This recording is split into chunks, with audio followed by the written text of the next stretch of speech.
ഒരു super pattern ആണ് നമ്മൾ ഈ വീഡിയോയിൽ കൊണ്ടുവന്നിരിക്കുന്നത്. അത് അടിപൊളിയാട്ടോ. ഇപ്പോഴത്തെ ട്രെൻഡിങ് ആണ് പ്ലെയിൻ ഷെയ്ഡ്സ് എന്നുള്ളത്. അപ്പോൾ പ്ലെയിൻ ഷെയ്ഡ്സിൽ എങ്ങനെ കുർത്തീസ് കൊണ്ടുവന്നാലും വളരെ പെട്ടെന്നാണ് നമുക്കത് സോൾഡ് ഔട്ട് ആകുന്നത്. കാരണം എന്താണെന്ന് വെച്ചാൽ നമുക്ക് പ്രിൻറ്റഡ് ആയിട്ടുള്ള ബോട്ടം ദുപ്പട്ടേൻ്റെ കൂടെ യൂസ് ചെയ്യാം, കോൺട്രാസ്റ്റ് ആയിട്ടുള്ള ബോട്ടം ദുപ്പട്ടയും യൂസ് ചെയ്യാം, സെയിം കളർ ബോട്ടം ദുപ്പട്ടയും യൂസ് ചെയ്യാം, അല്ലെങ്കിൽ ജീൻസിൻ്റെ കൂടെയൊക്കെ യൂസ് ചെയ്യാൻ പറ്റുന്നതുകൊണ്ടാണ് ഇത് എപ്പോഴും ഹിറ്റ് ആകുന്നത്. അപ്പോൾ ഇന്ന് നമ്മൾ കൊണ്ടുവന്നിരിക്കുന്നത് ഒരു സൂപ്പർ പ്രൈസിലാട്ടോ.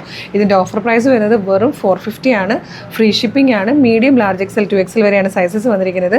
ഫാബ്രിക് വന്നിരിക്കുന്നത് സ്ലബാണ്. സ്ലബ് സിൽക്കിലേക്ക് കോട്ടൺ ലൈനിങ്ങോട് കൂടി വന്നിരിക്കുന്നത് ഒരു സൂപ്പർ പാറ്റേൺ ആട്ടോ. വീനെക്ക് വന്നിട്ട് പ്ലാക്കറ്റ് കൊടുത്തിട്ടുണ്ട്, താഴെ വരെ ബട്ടൺ വന്നിട്ടുണ്ട്, രണ്ട് സൈഡിലും പിൻഡെക്സ് വന്നിട്ടുണ്ട്. നല്ല ഫിനിഷിങ്ങിൽ പക്കായിട്ട് ചെയ്ത് വന്നിരിക്കുന്ന ഒരു പാറ്റേൺ ആട്ടോ. ഇതിൽ ഫസ്റ്റ് കളർ നല്ലൊരു ബ്ലൂ ഗ്രേ ആണ്, അതുപോലെ നല്ലൊരു ഡീപ് ബ്ലൂ ഷെയ്ഡ് വന്നിട്ടുണ്ട്. സ്റ്റോൺ വന്നിരിക്കുന്നത് ഒരു ഇങ്ക് ബ്ലൂ ആണ്, പിന്നെ അതുപോലെ നല്ലൊരു റോയൽ ബ്ലൂ, അതുപോലെ തന്നെ നല്ലൊരു ഡാർക്ക് ഗ്രീനും വന്നിട്ടുണ്ട്. ഇത്രയും കളേഴ്സിലാണ് ഇത് അവൈലബിൾ ആയിരിക്കുന്നത്. അപ്പോൾ ഇഷ്ടമാകണമെങ്കിൽ വേഗം തന്നെ വീഡിയോടൊപ്പം ഡിസ്പ്ലേ ചെയ്തിരിക്കുന്ന വാട്സ്ആപ്പ് നമ്പർ ത്രൂ ഓർഡർ ചെയ്തോളൂ. പ്രൊഡക്റ്റ് സോൾഡ് ആയിട്ടാണ് വീഡിയോ റിമൂവ് ചെയ്യുന്നതായിരിക്കും. Thank you so much.